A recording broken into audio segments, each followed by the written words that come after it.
Hi guys, this is Dr. Sadashivam once again with you.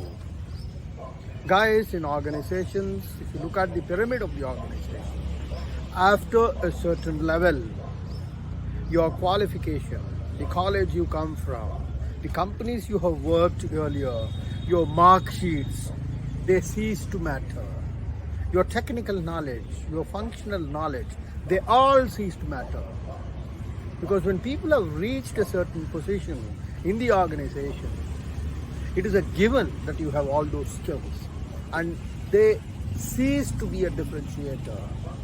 Now, if you look at a CEO of an organization, amongst 5 or 6 in the board of directors at the directors level, there's only one guy who gets onto the post of a CEO. And to get onto that post and to sustain that post and be successful, it needs certain qualities, and we're going to talk about those qualities in brief in today's video, guys. The first quality is those people have to think long term, in the sense the lowest level of a guy in sales, for example, he's only bothered about meeting his targets for the month, and that is it. He wants to take his incentives and move away. Now, if you look at the span of vision, as people go up in the hierarchy, the span keeps going longer and longer. Maybe the regional manager will look at the next 6 months. Maybe the guy above him will look at the next 1 or 2 years. But if you look at the owner of the company, he will have a very clear plan drawn out for the next 10 years and 15 years. Right? Because that's an institution he's developing. So one of the qualities of any CEO is to see long term.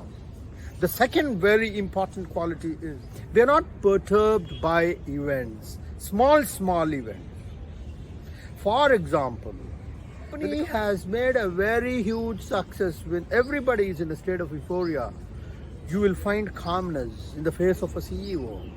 Likewise, when the company goes through a very difficult patch, when everybody is totally perturbed and disturbed about the journey of the organization, you will find the CEO of the company the quietest man in the boardroom. He's not moved by events, either big successes or big. I'm not trying to say they won't celebrate that, of course. But they will be very, very balanced in their approach, because it is only that balance which will give them the strength to plan strategically for the future, which is extremely important. John Maxwell, in a speech, very clearly emphasized that the success of any organization rises and falls with leadership. What an important quote. This is one quote which has changed the lives of many people, right?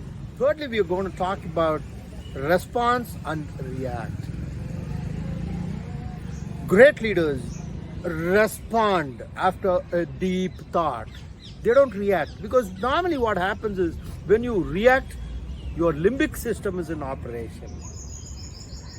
Typically, when your limbic system is in operation, you will be moved more by emotions rather than by facts.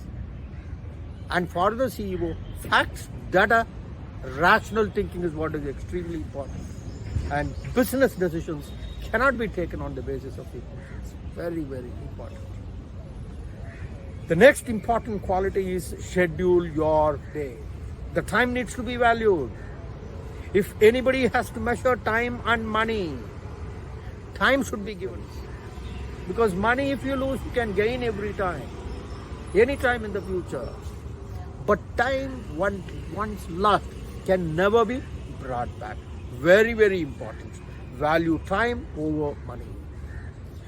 This brings on to the fact that a CEO has to schedule his day. He needs to have the right schedule, starting from the morning till the nights when he retires to sleep. A complete schedule is extremely important. And everything he should try to go by the schedule. Next we are going to talk about is reading. Guys, statistics in US said that on an average, one person reads 1 book a day. But when they did the same survey for CEOs, normally read 60 books in a year, 60 books in a year, compared to an average man's reading of 1 book in a year. This reading is extremely important because that helps the CEO keep himself abreast of what is happening on in the outside world. Extremely important. Not all business decisions are taken based on your functional knowledge. A lot of things are done on the basis of guts, and reading more and more will help you to improve your guts and help you to improve your decision-making capabilities. And generally, the survey of CEOs also showed that they typically read book on 4 important subjects. One is about business pertaining to their industry. Second is about philosophy. I was very surprised to see that. Philosophy, extremely important. Third is about psychology. And fourth is about current affairs. A CEO should keep himself abreast of whatever is happening in the industry, in the outside world, not just his industry. He should know what is happening in the stock market. He should know a little bit of economics. He should know what is happening in politics. Each of these things affect your business in major ways. We have talked about pest analysis, which means what is the political environment in a country, what is the economic environment, what is the sociological environment, and what's the technological environment. Extremely important. We have seen many cases of technological disruptions which have crumpled big companies. Think of Kodak, think of Godrej typewriters. All these companies used to be flagship companies at one point of time, but technological disruptions can make these companies crumble overnight if it is not attended to. Nokia is a classic example of how they failed to keep themselves abreast of the changes in the technology, Android and all that. I don't want to get into those details. We'll be putting up another video on that subject. So these are some of the qualities required for the CEOs. Guys, let me tell you one thing. A lot of people say there is nothing called as a luck, and you have to sit in the driver's chair and you have to steer your own life's journey. But guys, if these things are done from some unseen forces of nature are watching you all the time, we are not aware of that. Unseen forces of nature. Let me repeat, I am telling you, those unseen forces of nature are watching you all the time.